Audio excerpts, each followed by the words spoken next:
Olika, mag-product empty review tayo ng ashwagandha.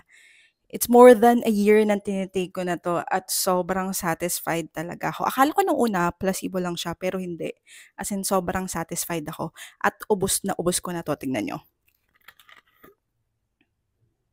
Ayan, wala na, 'di ba?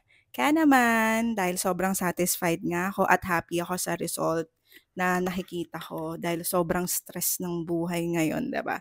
Nag-order ako ng isa pa at nagdagdag pa ako nito. Pero yesterday nagkita kami ng sister-in-law ko, binigyan rin niya ako ng magnesium. Kaya try natin. Ito ta-try ko muna 'to bago ko i-review kasi hindi ko pa 'to talaga nata-try as in.